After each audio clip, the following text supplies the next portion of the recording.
ಆತ್ಮೀಯ ವಿದ್ಯಾರ್ಥಿಗಳೇ, ನಾವು ಹಿಂದಿನ ಅವಧಿಯಲ್ಲಿ 1857ರ ದಂಗೆಯ ಬಗ್ಗೆ ಅದರ ಕಾರಣಗಳನ್ನು ತಿಳ್ಕೊಂಡಿದ್ವಿ. ಏನು ಈ ಕಾರಣಗಳು, ಏಕೆ ಈ ದಂಗೆ ಏಳಿತು, ದಂಗೆ ಆಗಲಿಕ್ಕೆ ಕಾರಣ ಏನು ಅಂತಕ್ಕಂಥದ್ದನ್ನು ನಾವು ಬಹಳಷ್ಟು ವಿಸ್ತಾರವಾಗಿ ತಿಳ್ಕೊಂಡಿದ್ವಿ.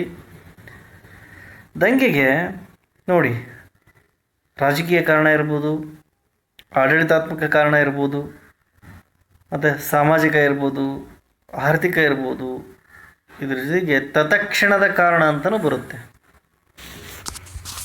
ಏನಿದು ತತ್ಕ್ಷಣದ ಕಾರಣ ಅಂತ ನಾವು ನೋಡ್ತಾ ಹೋದರೆ, ನೋಡಿ ಸಂಕ್ಷಿಪ್ತವಾಗಿ ಹೇಳೋದಾದರೆ, ರಾಯಲ್ ಎನ್ಫೀಲ್ಡ್ ಬಂದೂಕು ನಿನ್ನೆ ಹಿಂದಿನ ಅವಧಿಯಲ್ಲಿ ಹೇಳಿದ್ದೀನಿ. ರಾಯಲ್ ಎನ್ಫೀಲ್ಡ್ ಬಂದೂಕನ್ನು ತುಪಾಕಿಗಳಿಗೆ ಬಳಸ್ತಾಯಿದ್ರು.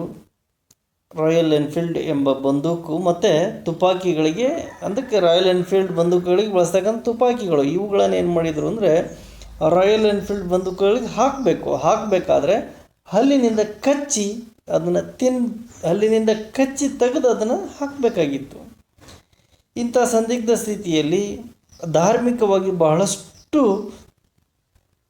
ಒಂದು ಸೂಕ್ಷ್ಮ ವಿಚಾರವಾಗಿರೋದ್ರಿಂದ ಹಿಂದೂಗಳಿಗೆ ದನದ ಅಥವಾ ಹಸುವಿನ ಕೊಬ್ಬು, ಅದರ ಹಸು ಅಂದರೆ ಹಿಂದೂಗಳಿಗೆ ಪವಿತ್ರ ಸ್ಥಾನ, ಏನೋ ಒಂದು ದೇವರ ಸಮಾನವಾಗಿ ಕಾಣತಕ್ಕಂಥದ್ದು.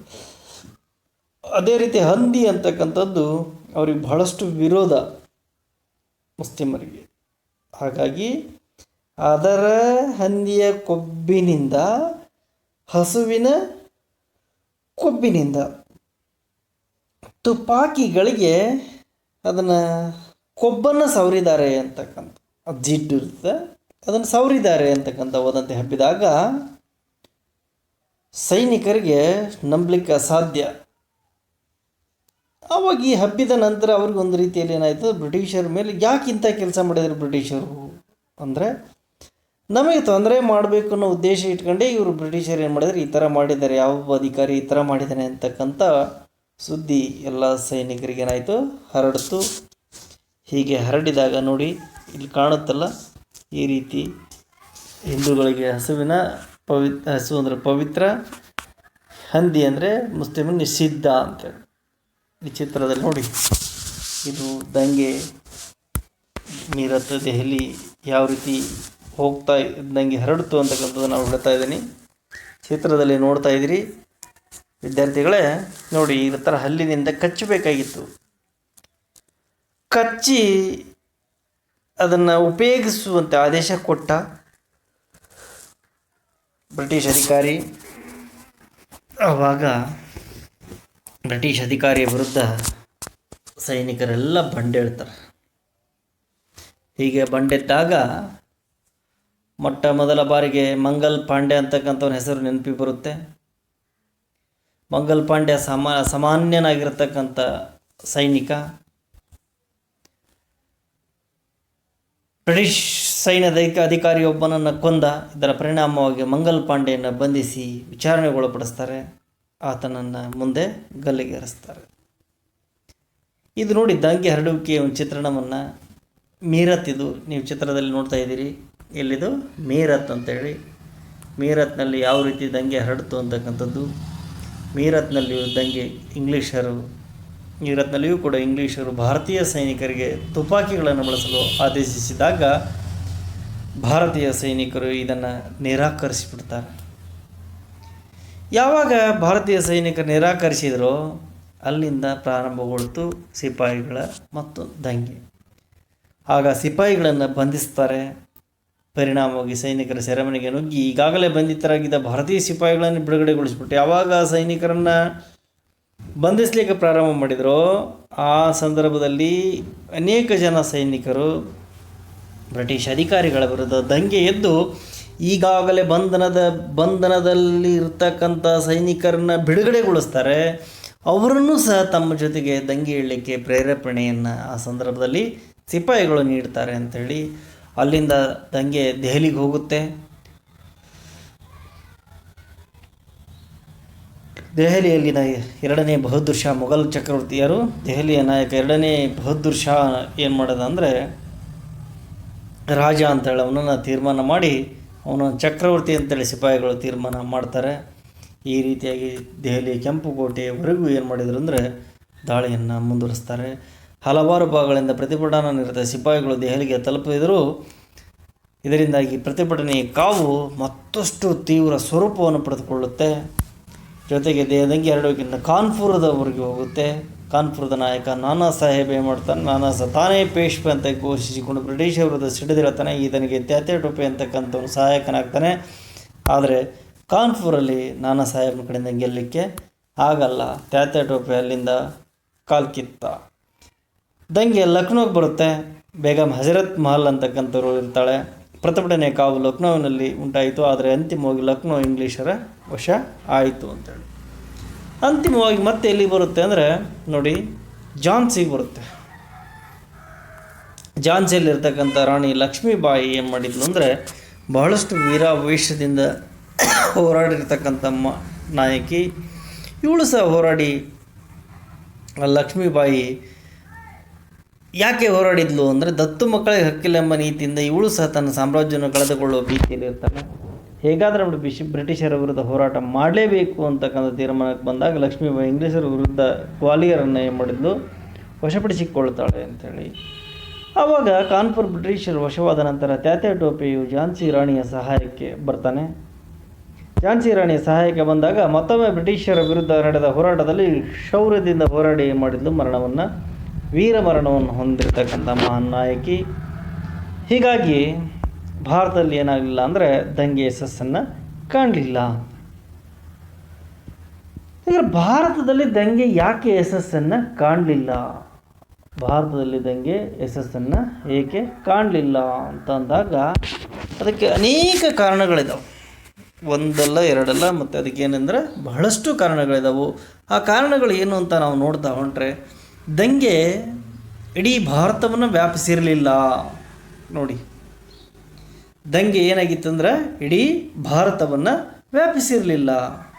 ಅಂದರೆ ಏನಿದ್ರ ಅರ್ಥ, ದಂಗೆಯನ್ನು ಕೇವಲ ಸಿಪಾಯಿಗಳು ಮಾತ್ರ ಏನಾಗಿರ್ತಾರೆ ಅಂದರೆ ಇದರಲ್ಲಿ ಭಾಗವಹಿಸಿರ್ತಾರೆ. ಯಾರು ಬ್ರಿಟಿಷರ ಒಂದು ತುಳಿತಕ್ಕೊಳಗಾಗಿರ್ತಾರೆ ಅವರು ಮಾತ್ರ ಭಾಗವಹಿಸಿರ್ತಾರೆ. ಯಾರು ತಮ್ಮ ಸಂಸ್ಥಾನಗಳನ್ನು ಕಳೆದುಕೊಂಡಿರ್ತಾರೋ ಅವರು ಮಾತ್ರ ಇದರಲ್ಲಿ ಭಾಗವಹಿಸಿರ್ತಾರೆ. ಹಾಗಾಗಿ ದಂಗೆ ಇಡೀ ಭಾರತವನ್ನು ವ್ಯಾಪಿಸಿರಲಿಲ್ಲ. ನೋಡಿ, ಇನ್ನು ಎರಡನೇ ಕಾರಣವನ್ನು ನಾವು ನೋಡ್ತಾ ಹೋದರೆ ದಂಗೆಯ ವಿಫಲತೆಗೆ ಕಾರಣಗಳು ಬರುತ್ತೆ. ಇದು ಯೋಜಿತ ದಂಗೆಯಾಗಿರಲಿಲ್ಲ. ಏನು ಹಿಂಗಂದ್ರೆ ಯೋಜಿತ ದಂಗೆಯಾಗಿರಲಿಲ್ಲ ಅಂದರೆ ಏನಿದರ ಅರ್ಥ ಅಂದರೆ ಇದನ್ನು ಯಾರು ಪೂರ್ವ ನಿಯೋಜಿತವಾಗಿ ಪ್ರೀ ಪ್ಲ್ಯಾನ್ ಮಾಡಿರ್ತಕ್ಕಂತಹ ದಂಗೆ ಇದು ಆಗಿರಲಿಲ್ಲ. ಹಾಗಾಗಿ ಇದು ವಿಫಲತೆಯನ್ನು ಕಳೆದುಕೊಳ್ತು. ಯಾರು ಎಲ್ಲಿ ಯಾವಾಗ ದಾಳಿ ಮಾಡ್ತಾರೆ, ಹೇಗೆ ಸೇರ್ತಾರೆ ಅಂತಕ್ಕಂಥ ಯಾವುದೇ ಮುನ್ಸೂಚನೆಗಳು ಇದಕ್ಕೆ ಇರಲಿಲ್ಲ. ಮೂರನೇ ಕಾರಣ ಸೂಕ್ತ ಮಾರ್ಗದರ್ಶನದ ಕೊರತೆ. ಯಾರು ನಾಯಕರಿಲ್ಲದ ಒಂದು ಸೈನ್ಯ, ಮುಂದೆ ಗುರಿ ಇರಬೇಕು, ಹಿಂದೆ ಗುರು ಇರಬೇಕು ಅಂತ. ಅವು ಎರಡೂ ಇಲ್ಲ, ಗುರಿನೂ ಇಲ್ಲ, ಪ್ಲ್ಯಾನೂ ಇಲ್ಲ. ಹಾಗಾಗಿ ಇದಕ್ಕೆ ಸೂಕ್ತ ಮಾರ್ಗದರ್ಶನದ ಕೊರತೆ ಉಂಟಾಯಿತು ಅಂತ ಹೇಳ್ತಾರೆ. ಇನ್ನು ವ್ಯವಸ್ಥಿತ ಸಂಘಟನೆಯ ಕೊರತೆ ಅಂತ ಹೇಳ್ತಾರೆ. ನೋಡ್ರಿ, ದಂಗೆ ವಿಫಲತೆಗೆ ಏನಂದರೆ ವ್ಯವಸ್ಥಿತ ಸಂಘಟನೆಯ ಕೊರತೆ. ಏನು ವ್ಯವಸ್ಥಿತವಾಗಿರ್ತಕ್ಕಂಥ ಸಂಘಟನೆ ಇರಲಿಲ್ಲ.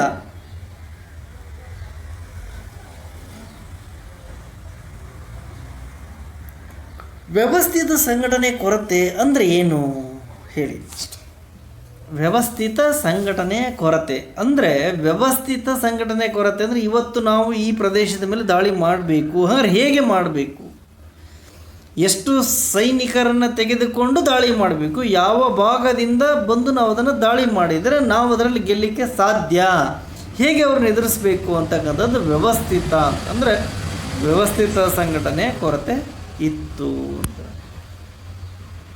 ಇನ್ನು ದಂಗೆ ವಿಫಲತೆಗೆ ಕಾರಣ ಮತ್ತೊಂದು ಕಾರಣ, ಐದನೇ ಕಾರಣವನ್ನು ನಾವು ನೋಡ್ತಾ ಹೋದರೆ ಯುದ್ಧ ತಂತ್ರ.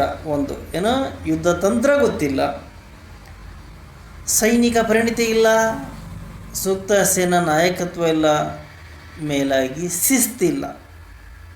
ನೋಡಿ, ಮೇನ್ ಬೇಕಾಗಿರೋದೇನು, ಸೈನ್ಯಕ್ಕೆ ಬೇಕಾಗಿರೋದೇನು ಶಿಸ್ತು. ಇವತ್ತು ನಮ್ಮ ದೇಶದ ಮಿಲಿಟರಿ ನೋಡ್ತಿದ್ದೀರಿ, ಹೌದಾ? ಮಿಲಿಟ್ರಿಗೆ ಮೇನ್ ಬೇಕಾಗಿರೋದೇನು ಶಿಸ್ತು, ಪೊಲೀಸ್ ವ್ಯವಸ್ಥೆ ಬೇಕಾಗಿರೋದೇನು ಶಿಸ್ತು. ಈ ಶಿಸ್ತಿನ ಕೊರತೆ ದಂಗೆ ವಿಫಲತೆಗೆ ಬಲವಾದ ಕಾರಣ ಆಯಿತು. ಒಂದು ಟೀಮ್ ಲೀಡರ್ ಬೇಕು, ಅದಕ್ಕೆ ನಾಯಕ ಇಲ್ದಂಗಾಯಿತು. ಆಮೇಲೆ ಯಾವ ಸಿಪಾಯಿಗಳಿಗೂ ಸರಿಯಾಗಿರ್ತಕ್ಕಂಥ ತರಬೇತಿ ಪರಿಣಿತಿ ಇರಲಿಲ್ಲ. ಜೊತೆಗೆ ತಂತ್ರಗಾರಿಕೆ ಬೇಕು. ಯುದ್ಧದಲ್ಲಿ ಗೆಲ್ಲಬೇಕು ಅಂದರೆ ಕೇವಲ ಏನೋ ಯುಕ್ತಿನೂ ಬೇಕು ಅಂತ, ಶಕ್ತಿಗಿಂತ ಯುಕ್ತಿ ಮೇಲು ಅಂತಾರಲ್ಲ, ಯುಕ್ತಿ ಬೇಕು ಮನುಷ್ಯನಿಗೆ. ಯುಕ್ತಿಯಿಂದ ನಾವೇನಾದರೂ ಗೆಲ್ಬೋದು. ಅದು ಒಂದು ಕೊರತೆ ಅವರಿಗೆ ಇತ್ತು ಅಂತ. ಸಿಪಾಯಿಗಳಲ್ಲಿ ನಿಶ್ಚಿತ ಗುರಿ ಇಲ್ಲ. ನೋಡಿ, ಸಿಪಾಯಿಗಳಲ್ಲಿ ಏನಿರಲಿಲ್ಲ, ನಿಶ್ಚಿತವಾಗಿರತಕ್ಕಂತಹ ಗುರಿ ಇಲ್ಲ. ನಾವು ನಾಳೆ ಎಲ್ಲಿ ಯುದ್ಧ ಮಾಡಬೇಕು, ಯಾರ ಮೇಲೆ ದಾಳಿ ಮಾಡಬೇಕು, ನಾವು ದಾಳಿ ಯಾಕೆ ಮಾಡಕತ್ತೀವಿ ಅಂತಕ್ಕಂಥದ್ದೇ ಭಾಳಷ್ಟು ಸಿಪಾಯಿಗಳಿಗೆ ಗೊತ್ತಿರಲಿಲ್ಲ. ಬರೀ ಕೇವಲ ಬ್ರಿಟಿಷರನ್ನು ಗುರಿಯಾಗಿರಿಸಿಕೊಂಡು ಮಾಡಿರ್ತಕ್ಕಂಥ ದಾಳಿಯಾಗಿತ್ತೇ ವಿನಃ ನಾವು ದೇಶಕ್ಕೆ ಸ್ವಾತಂತ್ರ್ಯ ತರಬೇಕು, ಈ ದೇಶದಲ್ಲಿ ಪ್ರಭುತ್ವ ವ್ಯವಸ್ಥೆ ಜಾರಿ ತರಬೇಕು ಅಂತಕ್ಕಂಥ ಉದ್ದೇಶ ಭಾಳಷ್ಟು ಸೈನಿಕರಿಗೆ ಇರಲಿಲ್ಲ. ಅವ್ರ ಉದ್ದೇಶ ಒಂದೇ, ಬ್ರಿಟಿಷರು ನಮಗೆ ಅನ್ಯಾಯ ಮಾಡಿದ್ದಾರೆ, ಅವರನ್ನು ನಾವು ಈ ದೇಶದಿಂದ ಹೊರಗಡೆ ಹಾಕಬೇಕು, ಓಡಿಸ್ಬೇಕು ಈ ದೇಶದಿಂದ ಅಂತಕ್ಕಂಥದ್ದನ್ನು ಬಿಟ್ಟರೆ ಅವರಿಗೆ ಅಂಥ ಬಲವಾದಂಥ ಗುರಿ ಏನೂ ಇರಲಿಲ್ಲ. ಜೊತೆಗೆ ದೇಶೀಯ ಸಂಸ್ಥಾನಗಳ ರಾಜರು ಸಿಪಾಯಿಗಳಿಗೆ ಬೆಂಬಲ ನೀಡ್ತಾರೆ. ನೋಡಿ, ದೇಶೀಯ ಸಂಸ್ಥಾನಗಳ ರಾಜರುಗಳು ಯಾರಿಗೆ ಬೆಂಬಲವನ್ನು ನೀಡ್ತಾರೆ ಅಂದರೆ ಸಿಪಾಯಿಗಳಿಗೆ ಬೆಂಬಲವನ್ನು ನೀಡಿದರು. ಯಾರಿಗೆ ಬೆಂಬಲವನ್ನು ನೀಡ್ತಾರೆ? ಸಿಪಾಯಿಗಳಿಗೆ ಬೆಂಬಲವನ್ನು ನೀಡಿಬಿಟ್ರು. ಈ ದೇಶೀಯ ಸಂಸ್ಥಾನಗಳ ರಾಜರುಗಳು ಏನಾದರೂ ಅಪ್ಪಿತಪ್ಪಿ ಸೈನಿಕರಿಗೆ ಸಹಾಯ ಮಾಡಿದರೆ 1857 ಭಾರತವನ್ನು ಬಿಟ್ಟು ಬ್ರಿಟಿಷರು ಯಾವತ್ತೋ ತಮ್ಮ ದೇಶಕ್ಕೆ ಹೋಗಿಬಿಡ್ತಿದ್ರು ಅಂತ. ಇನ್ನೊಂದು ದೊಡ್ಡ ದುರಂತ ಅಂದರೆ ನಮ್ಮ ಸೈನಿಕರಲ್ಲಿ ಆಗಿನ ಸಿಪಾಯಿಗಳಲ್ಲಿ ಆಗಿರತಕ್ಕಂಥ ಕೆಲವು ಸಿಪಾಯಿಗಳಲ್ಲಿ ಆಗಿರುವಂಥ ದೊಡ್ಡ ಒಂದು ನೋವು ಏನು ಅಂತಂದರೆ, ಸಿಕ್ಕಲ್ಲೇ ಲೂಟಿ ಮಾಡಲಿಕ್ಕೆ ಪ್ರಾರಂಭ ಮಾಡಿದರು, ದರೋಡೆ ಮಾಡಲಿಕ್ಕೆ ಪ್ರಾರಂಭ ಮಾಡಿದರು. ಈ ತಪ್ಪುಗಳು ಏನಾದವು ಅಂದರೆ ಜನರು ಏನು ಮಾಡಿಬಿಟ್ರು, ಸಿಪಾಯಿಗಳು ಅಂದರೆ ಇವರು ಲೂಟಿ ಮಾಡ್ತಕ್ಕಂಥವ್ರು, ಹಾಗಾಗಿ ಇವರನ್ನು ನಾವು ನಂಬುವಂತೆ ಇಲ್ಲ. ಬ್ರಿಟಿಷರ್ ನಂಬಬಹುದು, ಆದರೆ ಇವ್ರನ್ನ ನಂಬೋದು ಕಷ್ಟ ಆಗಿಬಿಡ್ತು ಅಂತಕ್ಕಂಥ ಅಭಿಪ್ರಾಯ ಕೆಲವು ಜನರಲ್ಲಿ ಬಂತು. ನೋಡಿ ಎಂಥ ವಿಚಿತ್ರ ಅಂದರೆ, ದೇಶದ್ರೋಹಿಗಳ ವಿರುದ್ಧ ಹೋರಾಟ ಮಾಡಬೇಕಾಗಿರ್ತಕ್ಕಂಥ ಕೆಲವು ಸಿಪಾಯಿಗಳು ಮಾಡಿರುವ ಸಣ್ಣ ತಪ್ಪಿನಿಂದಾಗಿ ಇಡೀ ಸಿಪಾಯಿಗಳು ತಲೆ ತಗ್ಗಿಸುವಂಥ ಸನ್ನಿವೇಶ ನಿರ್ಮಾಣವಾಯಿತು. ಆವಾಗ ಬಹಳಷ್ಟು ಜನ ಸಾರ್ವಜನಿಕರು ಸಿಪಾಯಿಗಳಿಗೆ ಯಾವುದೇ ರೀತಿಯಾಗಿರ್ತಕ್ಕಂಥ ಬೆಂಬಲವನ್ನು ಕೊಡಲಿಲ್ಲ. ಜನರಿಂದ ವಿಶ್ವಾಸ ಕಳ್ಕೊಳ್ತಾರೆ. ಇದೇ ಸಂದರ್ಭದಲ್ಲಿ ಮುಂದೆ ಏನಾಗುತ್ತೆ ಅಂದರೆ, ಬ್ರಿಟಿಷರಿಗೆ ಒಂದು ಗುರಿ ಇರುತ್ತೆ, ಅವರಿಗೆ ಸರಿಯಾಗಿರ್ತಕ್ಕಂಥ ತರಬೇತಿ ಹೊಂದಿರತಕ್ಕಂಥ ಸೈನಿಕರು ಇರ್ತಾರೆ, ಎಲ್ಲ ರೀತಿಯ ಸಂಪನ್ಮೂಲ ಇರುತ್ತೆ. ಅದನ್ನೆಲ್ಲ ಸಮರ್ಪಕವಾಗಿ ಬಳಸಿಕೊಂಡು ದೇಶವ್ಯಾಪಿ ಹರಡಿರುವಂತಹ ಈ ದಂಗೆಯನ್ನು ಸಮರ್ಥವಾಗಿ ಏನು ಮಾಡಿದರು ಅಂದರೆ ಅದನ್ನು ತಡೆದರು. ಸಮರ್ಥವಾಗಿ ತಡೆದು ಅದನ್ನು ಹತ್ತಿಕ್ಕಿದ್ರು. ಬ್ರಿಟಿಷರಲ್ಲಿ ತಂತ್ರಗಾರಿಕೆ ಇತ್ತು, ಪರಿಣಿತಿ ಹೊಂದಿದ ಸೈನಿಕರು ಇರ್ತಾರೆ.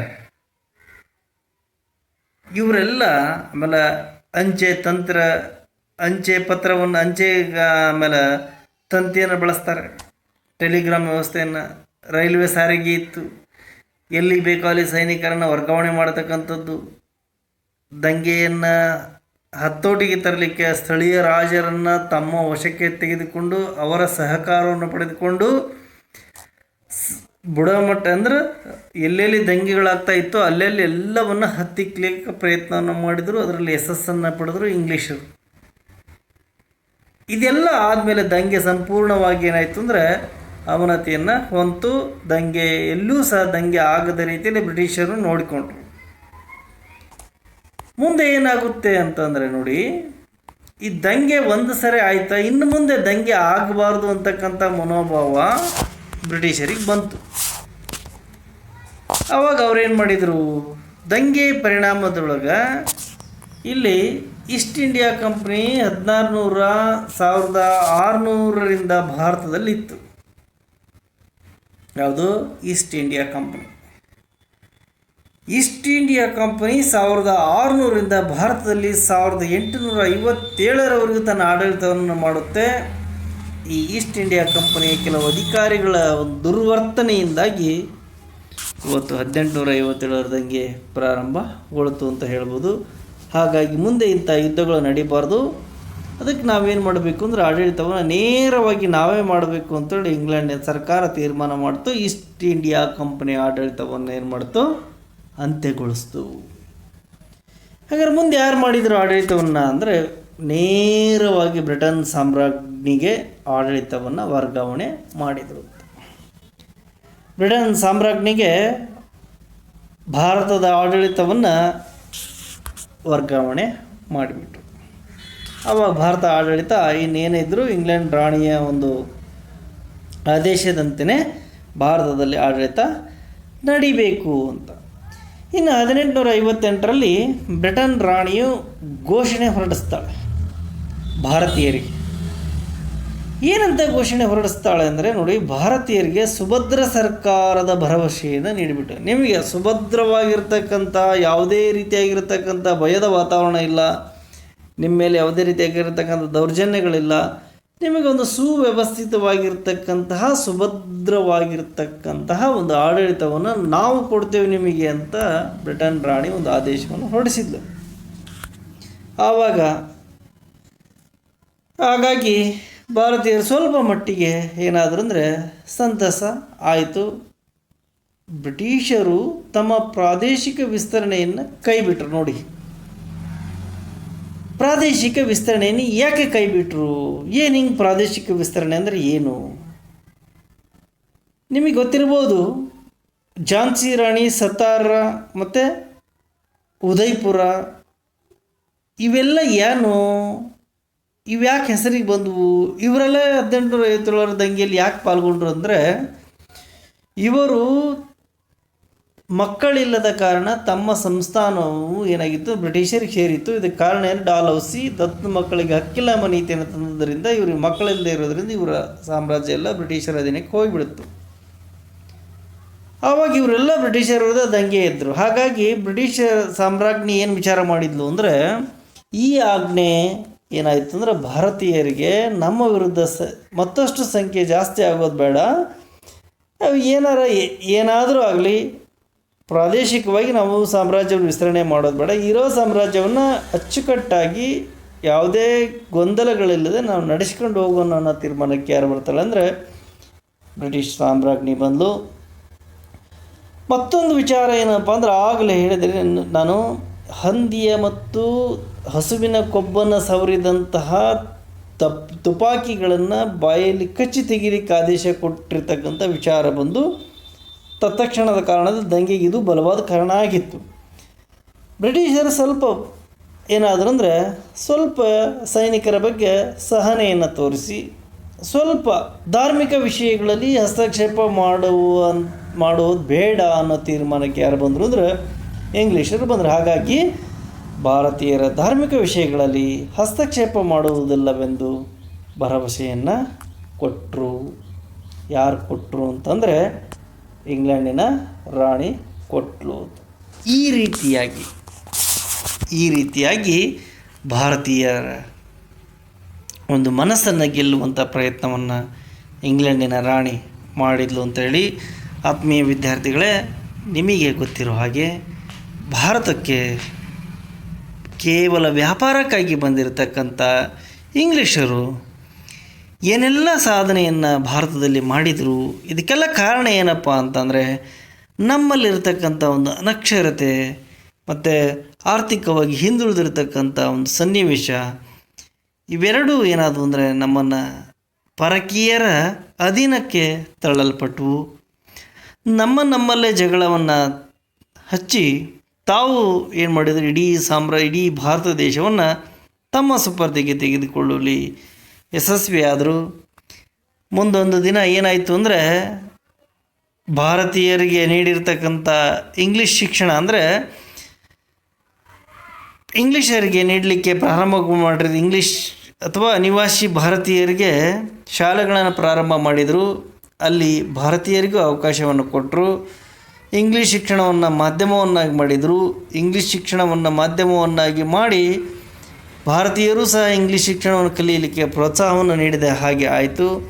ಭಾರತೀಯರು ಇಂಗ್ಲೀಷ್ ಶಿಕ್ಷಣವನ್ನು ಪಡ್ಕೊಂಡು ಅವರೇನು ಮಾಡಿದರು ಅಂದರೆ, ಬ್ರಿಟಿಷರ ವಿರುದ್ಧನೇ ಏನಾದರು ಅಂತಂದರೆ ದನಿ ಎತ್ತಲಿಕ್ಕೆ ಅವರು ಸಹಕಾರಿ ಆದರು. ಅವರ ಸಹಕಾರದಿಂದ ಇಡೀ ಭಾರತದಲ್ಲಿ ನಮ್ಮ ಸ್ಥಿತಿ ಏನು, ನಮ್ಮ ದೇಶ ಯಾವುದು, ನಾವು ಏನು ಮಾಡಬೇಕು, ಬ್ರಿಟಿಷರನ್ನ ಹೇಗೆ ಓಡಿಸ್ಬೇಕು, ಬ್ರಿಟಿಷರ ಅಧೀನರಾಗಿ ನಾವು ಹೀಗೆ ಮುಂದುವರ್ಸ್ಕೊಂಡು ಹೋಗಬೇಕಾ, ಇದೆಲ್ಲ ಪ್ರಶ್ನೆಗಳು ಬಂದಾಗ ಇವುಗಳನ್ನು ಜನರ ಭಾವನೆಗಳನ್ನು ಅಥವಾ ಅವರ ಭಾವನೆಗಳಿಗೆ ಜನರೇ ಪ್ರಶ್ನೆ ಕೇಳುವಂಥ ಸನ್ನಿವೇಶವನ್ನು ನಮ್ಮ ಭಾರತದಲ್ಲಿ ಸಾಹಿತ್ಯವನ್ನು ಪಡೆದುಕೊಂಡಿರ್ತಕ್ಕಂಥವ್ರು, ಶಿಕ್ಷಣವನ್ನು ಪಡೆದುಕೊಂಡಿರ್ತಕ್ಕಂತಹ ಧಾರ್ಮಿಕ ಹೋರಾಟಗಾರರು, ಸ್ವಾತಂತ್ರ್ಯ ಹೋರಾಟಗಾರರು ಏನು ಮಾಡಿದರು ಅಂದರೆ, ನಮ್ಮ ದೇಶದ ಜನರಲ್ಲಿ ಅರಿವನ್ನು ಮೂಡಿಸ್ತಾರೆ. ಈ ದೇಶದ ಜನರಲ್ಲಿ ಅರಿವನ್ನು ಮೂಡಿಸಿರುವಂಥ ಆ ಸಂದರ್ಭದಲ್ಲಿ ನಮ್ಮ ವಿದ್ಯಾವಂತ ಸಮೂಹ ಈ 1857ರ ದಂಗೆಯ ನಂತರ ಅವರು ಏನು ಮಾಡಿದ್ರು, ಬಹಳಷ್ಟು ಪ್ರಖ್ಯಾತಿಯನ್ನು ಪಡೆದುಕೊಳ್ತಾರೆ. ಅವರ ಮುಖಾಂತರ ಇಡೀ ದೇಶದ ಜನತೆ ಏನಾದರೂ ಅಂದರೆ ಜಾಗೃತರಾಗ್ತಾರೆ. ಅವರ ಜಾಗೃತಿಯಿಂದಾಗಿ ಮುಂದೆ 1857ರ ನಂತರ ಅನೇಕ ದಂಗೆಗಳು ನಡೀತಾ ಇದ್ದವು.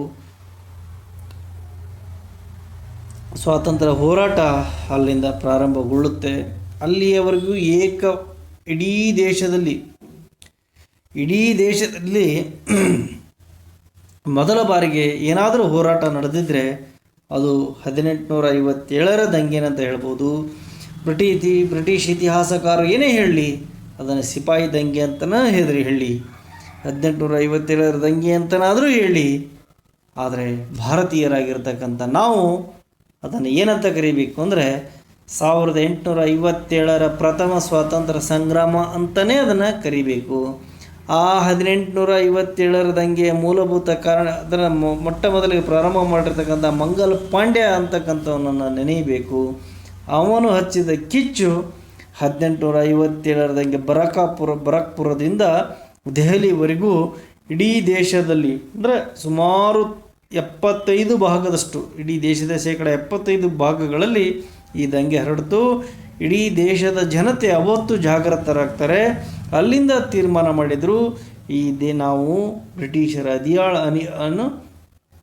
ಅಡಿಯಾಳಾಗಿರಬಾರ್ದು, ಈ ದೇಶಕ್ಕೆ ನಾವು ಸ್ವಾತಂತ್ರ್ಯವನ್ನು ತಂದುಕೊಡ್ಬೇಕು ಅಂತಕ್ಕಂಥ ತೀರ್ಮಾನಕ್ಕೆ ಬಂದು ಮುಂದೆ ನಿಮಗೆ ಗೊತ್ತಿರೋ ಹಾಗೆ ಬಹಳಷ್ಟು ಹೋರಾಟಗಳನ್ನು ಮಾಡಿ ಈ ದೇಶಕ್ಕೆ ಏನು ತಂದುಕೊಟ್ರು ಅಂದರೆ ಸ್ವಾತಂತ್ರ್ಯವನ್ನು ತಂದುಕೊಟ್ರು. ಅದರಲ್ಲಿ 1857ರ ದಂಗೆ ಏನಾಯಿತು, ಇಡೀ ಸ್ವಾತಂತ್ರ್ಯ ಹೋರಾಟಕ್ಕೆ ಮೊಟ್ಟ ಮೊದಲ ಬಾರಿಗೆ ನಾಂದಿ ಹಾಡ್ತು ಅಂತ. ಈ 1857ರ ದಂಗೆ ನೋಡಿ, ಆದದ್ದೆಲ್ಲ ಒಳ್ಳೆಯದಕ್ಕೆ ಆಗುವುದೆಲ್ಲ ಒಳ್ಳೆಯದಕ್ಕೆ ಅಂತಾರಲ್ಲ, ಹಾಗೆ ಡಾಲ್ಹೌಸಿ ತಂದಿರತಕ್ಕಂಥ ದತ್ತು ಮಕ್ಕಳಿಗೆ ಹಕ್ಕಿಲ್ಲ ಎಂಬ ನೀತಿ ಬಹಳಷ್ಟು ಅನುಕೂಲ ಆಯಿತು. ಯಾಕೆ ಅನುಕೂಲ ಆಯಿತು ಅಂದರೆ, ಸಾಕಷ್ಟು ಜನ ತಮ್ಮ ಸಾಮ್ರಾಜ್ಯ ಕಳೆದುಕೊಂಡಾಗ ಅವರು ಬ್ರಿಟಿಷರ ವಿರುದ್ಧ ಹೋರಾಟ ಮಾಡಲಿಕ್ಕೆ ಸಜ್ಜಾಗ್ತಾರೆ. ಸಿಪಾಯಿಗಳಿಗೆ ಏನು ಈ ವದಂತಿ ಹಬ್ಬಿ ಹಸುವಿನ ಹಂದಿನ ಕುಬ್ಬನ ಸವರಿದ್ದಾರೆ ಅಂತಕ್ಕಂಥದ್ದು ಇತ್ತಲ್ಲ, ಇದೂ ಸಹ ಒಳ್ಳೆಯದೇ. ಇಲ್ಲಾಂದರೆ ಬ್ರಿಟಿಷರು ಯಾರ ವಿರುದ್ಧ ಹೋರಾಟ ಮಾಡ್ತಿರಲಿಲ್ಲ ಅಂದರೆ, ಸೈನಿಕರು ಯಾರ ವಿರುದ್ಧ ಹೋರಾಟ ಮಾಡ್ತಿರಲಿಲ್ಲ ಅಂದರೆ ಬ್ರಿಟಿಷರ ವಿರುದ್ಧ ಹೋರಾಟವನ್ನು ಮಾಡ್ತಿರಲಿಲ್ಲ. ಜೊತೆಗೆ ಇಂಗ್ಲೀಷ್ ನ್ಯಾಯಾಲಯ ಇರ್ಬೋದು, ಇಂಗ್ಲೀಷ್ ಭಾಷೆ ಇರ್ಬೋದು, ಇವು ಸಹ ಭಾರತೀಯರಿಗೆ ಒಂದು ರೀತಿಯಲ್ಲಿ ವರವಾಯಿತು. ಇವರು ಯಾವ ರೀತಿ ಭಾರತೀಯರಿಗೆ ಒಂದು ರೀತಿಯಲ್ಲಿ ತೊಂದರೆ ಕೊಡ್ತಾ ಹೋದರು, ಹೇಗೆ ದಬ್ಬಾಳಿಕೆ ಮಾಡ್ತಾ ಹೋದರು, ಹಾಗೆ ಭಾರತೀಯರು ಜಾಗೃತರಾಗ್ತಾ ಹೋಗ್ತಾರೆ. ಅವರ ದಬ್ಬಾಳಿಕೆಗಳ ಭಾರತೀಯರ ಒಗ್ಗಟ್ಟಿಗೆ ಒಂದು ರೀತಿಯಲ್ಲಿ ಸಹಕಾರವನ್ನು ನೀಡಿದವು. ಆದರೆ ದೇಶೀಯ ರಾಜರುಗಳು ಏನಾದರೂ ಆ ಸಂದರ್ಭದಲ್ಲಿ ಬೆಂಬಲವನ್ನು ಸಿಪಾಯಿಗಳಿಗೆ ಕೊಟ್ಟಿದ್ದೇ ಆಗಿದ್ದರೆ 1857ರಲ್ಲೇ ನಮ್ಮ ದೇಶಕ್ಕೆ ಏನು ಸಿಗ್ತಿತ್ತು ಅಂದರೆ ಸ್ವಾತಂತ್ರ್ಯ ಸಿಗ್ತಿತ್ತು. ದುರದೃಷ್ಟವಶಾತ್ ಅವರ ಒಂದು ಬೆಂಬಲ ಇಲ್ಲದೇ ಅಂತಿಮವಾಗಿ ಕೊನೆಗೂ 1947 ಆಗಸ್ಟ್ 15ರಂದು ಈ ದೇಶಕ್ಕೆ ಸ್ವಾತಂತ್ರ್ಯ ಸಿಕ್ತು. ಇದಕ್ಕೆ ಕಾರಣ ಅಂದಿನ 1857ರ ದಂಗೆಯ ಮಂಗಲ್ ಪಾಂಡ್ಯ ಅಂತಕ್ಕಂಥವನು ಅವನ ಹೋರಾಟದ ಕಿಚ್ಚು 1947 ಆಗಸ್ಟ್ 15ಕ್ಕೆ ಅಂತಿಮಗೊಳ್ತು. ಇವತ್ತು ಸಹ ನಾವು ಇತಿಹಾಸದಲ್ಲಿ 1857ರ ದಂಗೆಯನ್ನು ಯಾವತ್ತೂ ಮರೆಯುವ ಹಾಗೆ ಇಲ್ಲ ಅಂತಕ್ಕಂಥ ಮಾತನ್ನು ಹೇಳ್ತಾ ಇಲ್ಲಿಗೆ ಈ ಅಧ್ಯಾಯವನ್ನು ಮುಗಿಸ್ತಾ ಇದ್ದೀನಿ. ಎಲ್ರಿಗೂ ನಮಸ್ಕಾರ, ಧನ್ಯವಾದಗಳು.